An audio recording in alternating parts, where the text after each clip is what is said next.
皆様、こんにちは。24回目、米あれこれ、アメリカあれこれチャンネルです。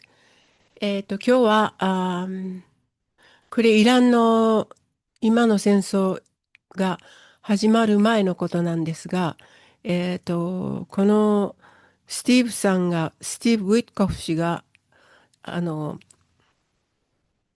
喋っていたことで、真実を暴露したことで、米国が暴露した核開発の真実と誠意なき交渉というタイトルで、それでオペ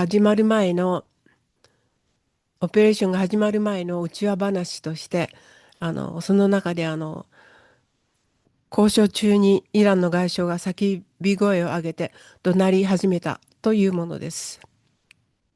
それで、一応ビデオの、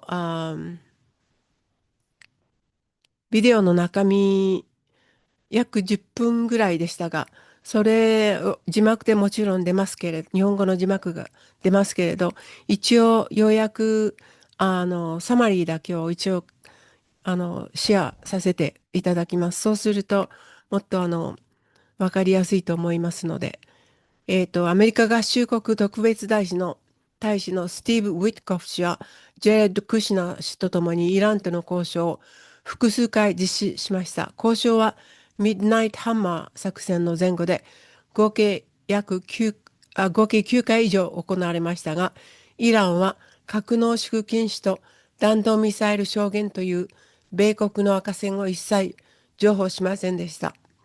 米国は医療や電力に必要な核燃料を10年以上無料提供するという提案をしたものの、イランは濃縮の不可侵権利を主張し、60%濃縮ウラン 460kg 兵器級に至るまでわずか1週間から10日を保有していることなどを自慢するなど、核兵器開発の意図を示唆しました。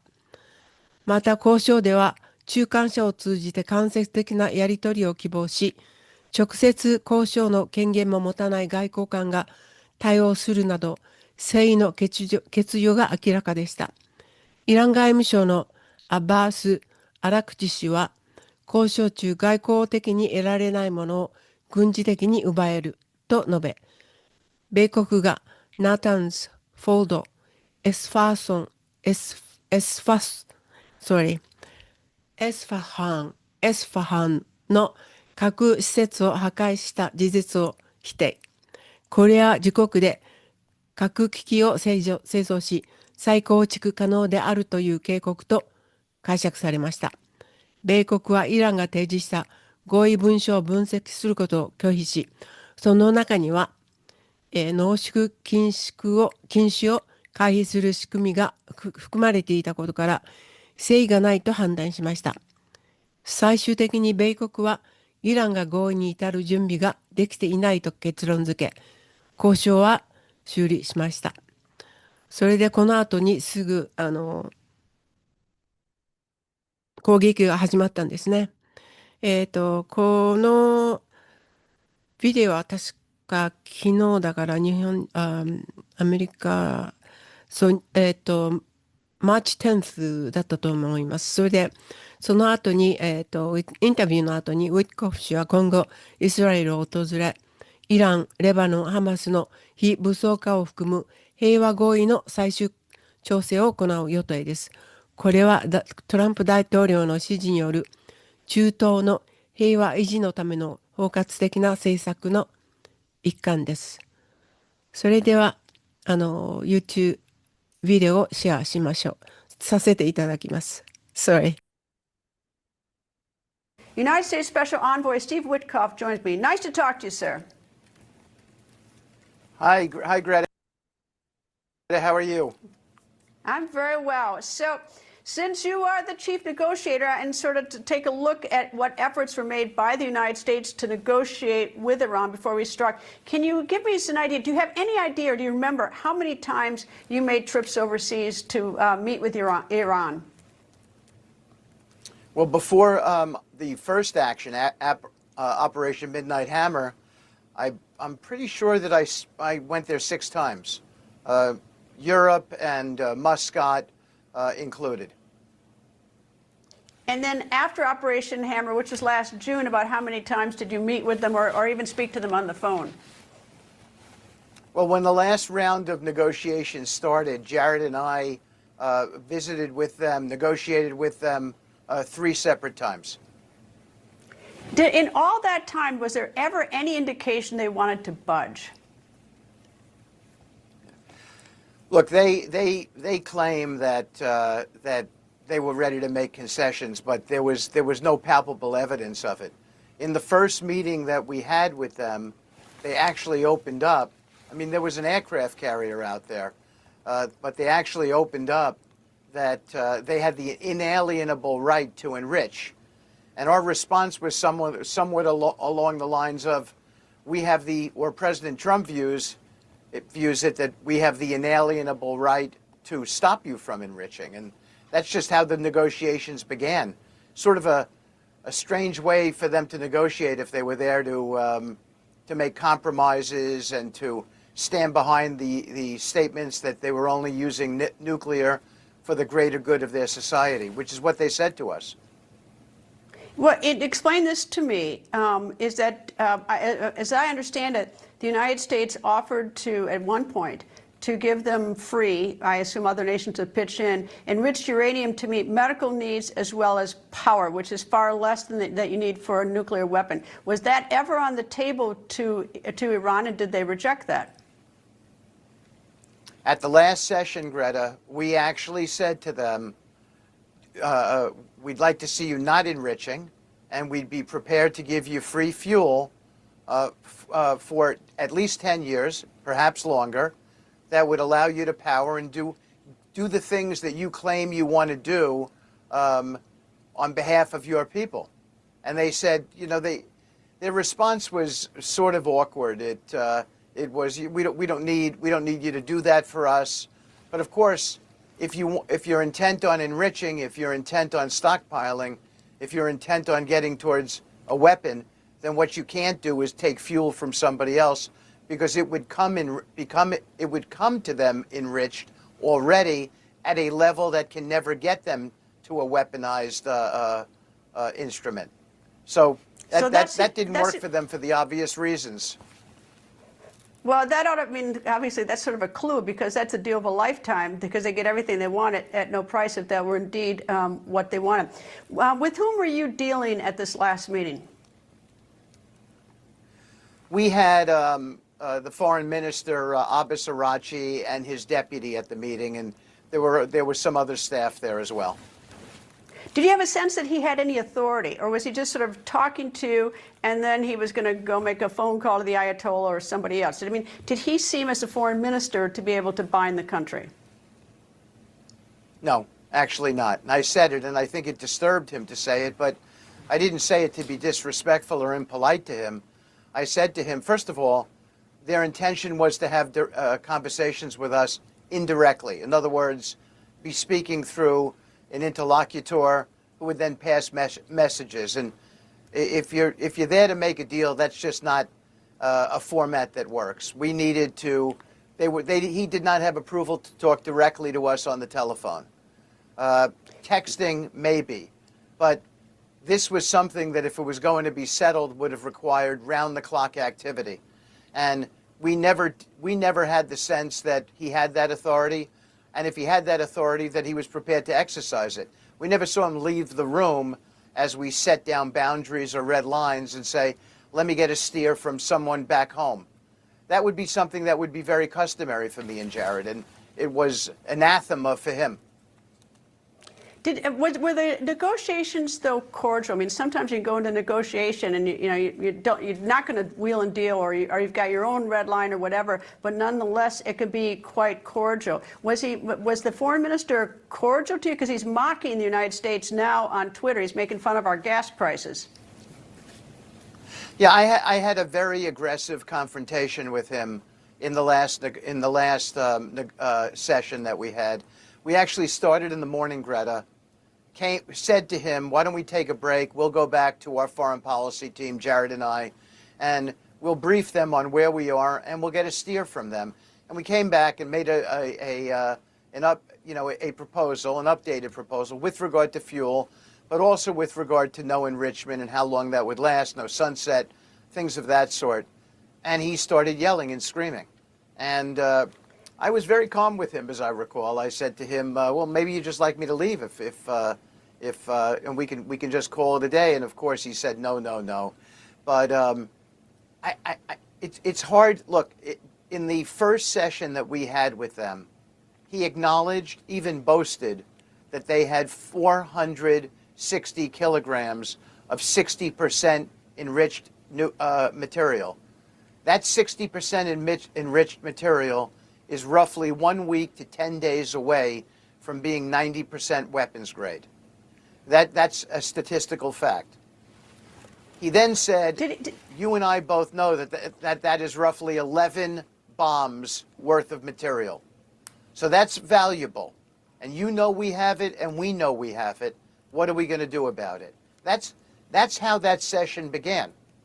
And that session, at some point during its course, also had another line from him where he said, we're not going to allow you to take diplomatically what you couldn't militarily. So it was him contesting the fact that we had destroyed most of Natanz, Fordo, and Esfahan, which of course we did. We destroyed almost all of it. It was complete destruction there. But I think what he was referring to is the fact that they manufacture their own nuclear equipment, which is in itself insidious and dangerous, and that he could easily reconstitute. And I actually took it as this warning. He could reconstitute, even in a small amount, and get to take himself to 90% weapons grade and pose that level of threat if he got his hands on a weapon. And it was curious to us why he would say that. He was almost warning us that he might in fact have a weapon. So when people say there was no evidence of a weapon, there actually was plenty of evidence that he was either positioning towards getting a weapon, or had a weapon already, or had a plan to get it a weapon. It seems to me from the outside, I don't mean to oversimplify it, but that the United States put its cards on the table as to what the red line was. The no enrichment, that was the first thing, and the second was on the ballistic missiles. I mean, it seems like that was the U.S. put on the table right away. Did Iran come back and put anything like okay, we're going to, so many ballistic missiles? Did they wheel and deal and bargain at all, or was it simply no? No, they refused to talk about the missiles. And that was a red line for us, the missiles. And you can see now why. Because the missiles, and the president has said this, and Marco has said it, as has the vice president, the missiles were used as a shield to shield what they were to defend themselves against an attack on their nuclear. Nuclear is the most existential, but the missiles are close. If you look at their destructive power and what they're doing throughout the Middle East. So it was always a red line for President Trump, and he wanted us to convey it, that missiles, offensive ballistic missiles, had to be cut back, the inventory. They just had too much and could overwhelm many of the countries in the region, and that made it existential to us. Did he ever let his hair down and say anything personal about Prime Minister Netanyahu, the nation of Israel, or President Trump? I mean, look, they obviously had plenty of pejorative things to say, and that's why these were tough negotiations, Greta. But our job, and Jared and I took it seriously, we're fiduciaries, and we're very loyal to the United States of America and to the Commander-in-Chief, President Trump. And the job was to go there and to determine if, in good faith, we could get to an agreement with them, if in good faith we could have oversight protocols to make sure they were complying with the agreement based on past bad behavior, and in good faith whether they would stand by an agreement like this. And at the end of the three most recent sessions, it was our opinion that we could not answer in the affirmative on any of those questions. And I think that's how the whole policy team ended up feeling. And in particular, President Trump, who's got that that, he's got that decision to make. That's an awesome responsibility. But I think we did our job in assessing that they were not ready to make a deal. They were not close to being able to make a deal. I'll give you one additional data point, and there were many. There's 15, 20, 25 indications throughout these negotiations that they were there not in good faith. They brought with them an agreement that they had promised to give us 2 weeks before. And they wouldn't even let us take it back so we could analyze it. So they let us scan it very, very quickly. Jared and I both read it. And it was clear in that agreement that there were all kinds of ways that they were looking to circumvent the no enrichment red line that we had set forth. So, and yet they didn't want us to have the document because that would have proven in writing what their real intentions were. So this is how we saw it, and this is what we conveyed back to the president. All right, one last quick question. I read that you're going to Israel next week. Is that on the 20-point program, or is that related to Iran, or both? I think we have a lot of things. We haven't yet finalized the trip, but I think we have, a lot of things to discuss with the Israelis. There's obviously Iran. There's Lebanon now. We have some things to discuss with regard to finishing up the peace deal and the demilitarization of Hamas, which is a critical component. We need to bring peace to that region, and we have peace. We need to sustain that peace on behalf of everything we've done there. Everybody wants to see a final peace, and we're going to do it, and that's the president's direction. Steve Witkoff, thank you. And I must admit, you're more patient than I am. I wouldn't be good to send over to negotiate, because I would have pulled my hair out long before, because it was a lot of hard work, a lot of trips. But thank you very much for showing up today. Thank you for doing this interview. Thank you, Greta. Thank you.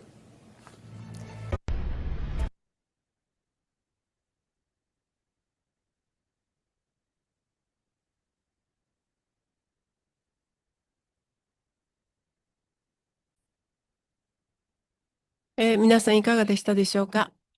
あの、この要約を、サマリーをビデオの前に載せた方がいいのかどうかちょっとわからないんですけれど、今まで割とこういうふうにやってきたので、これからもそういうふうに続けていこうと思います。そして、できるだけビデオは日本語の字幕にして英語で聞き取るっていうことを練習にもなると思うので、それのやり方をしていきたいと思います。多分AI に日本語を読ませるという方法もあるらしいんですが、まだそのあたりのテクニックは私、まだ勉強していないので、この状況で行くつもりです。ということで今日はこれで終わります。それから今のニュースマックスのビデオのリンクがこれです。ご興味のある方はどうぞチェックしてみてください。newsmax.com で行っても多分YouTube のサーチのところに入れると多分出てくるんじゃないかなと思います。このタイトルで Witkoff っていう人のタイトルで出てくるはずです。それでは今日はこれで終わります。サブスクライブと、いいねと拡散も何卒よろしくお願いいたします。それでは今日はこれで次回まで。それではバイバイ。Thank you. Have a nice day. Bye bye.